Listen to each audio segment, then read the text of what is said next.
Hi everybody, thank you for joining me. This is Living Divinity. Going to begin by reading out of the Bible.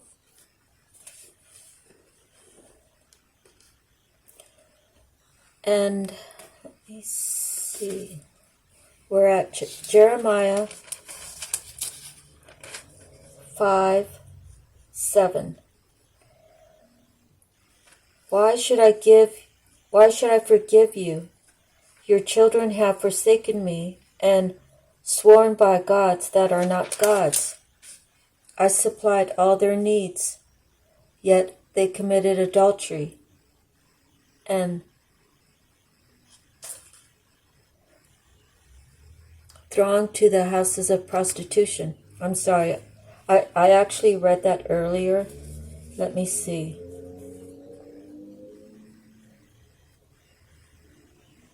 I'm going to go with Jeremiah 6:1.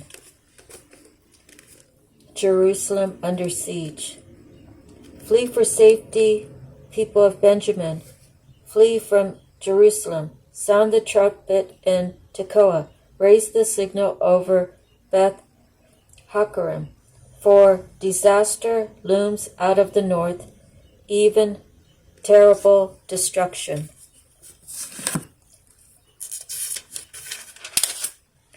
I will destroy the daughter of Zion, so beautiful and delicate.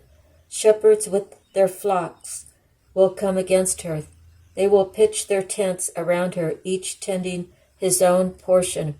Prepare for battle against her. Arise, let us attack at noon. But alas, the daylight is fading, and the shadows of evening grow long.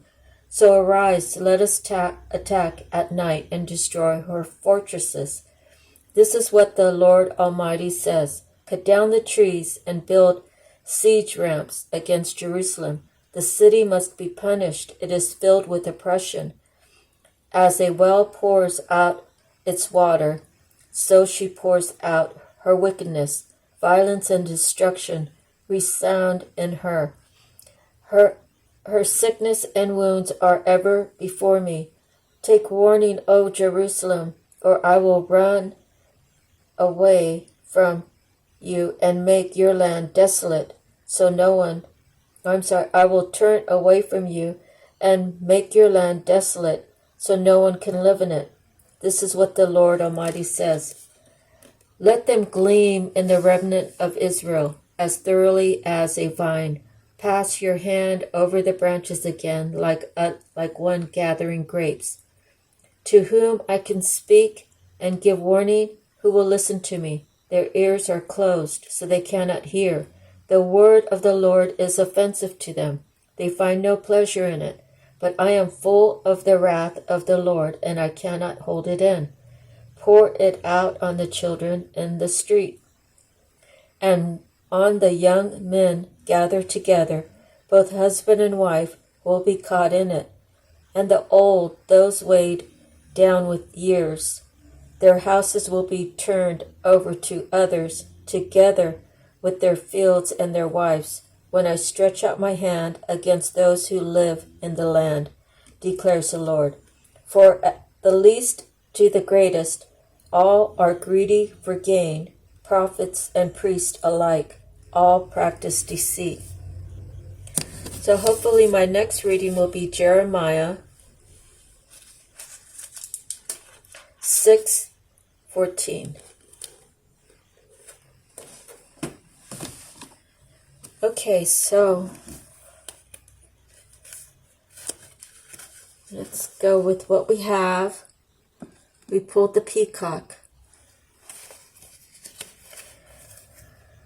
Protect your heart from those who may cheat before they hurt you.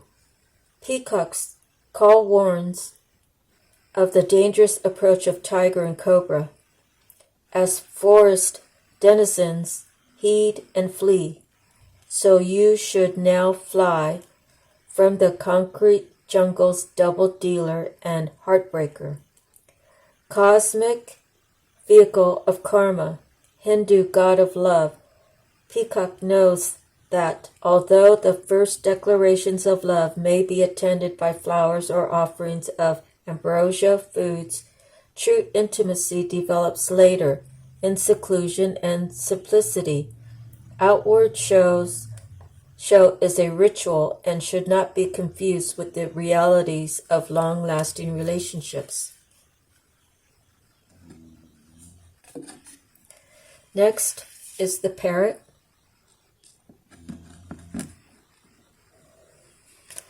Let sunshine revitalize your soul and color transform your world. Parrot, wondrous and vivid, her plumage that of the rainbow, her demeanor that of the animating sun, has flown to your cards to remind you that your surroundings truly are your life. The color of a room influences mood. Balmy, cloudless land stimulate energy and revitalize the soul. If your heart has been telling you to move to another home, even another continent, but your mind has been finding reasons not to, Parrot counsels that the time has come to listen to your intuitive desire. Next is the porcupine. You may defend yourself honorably without hurting those close to you.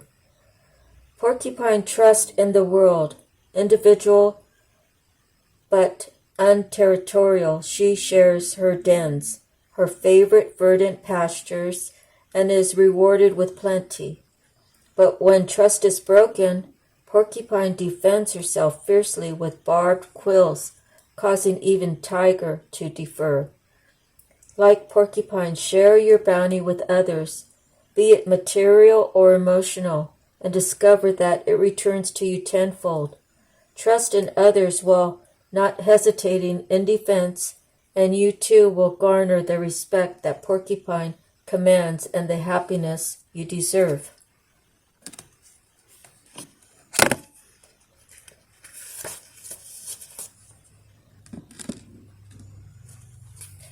Crocodile. The alchemy of energy teaches that death will always yield new life. Silently slipping through her riverine world, guardian of the margins between land and water, of the mud from which life springs, Crocodile is keeper of all knowledge.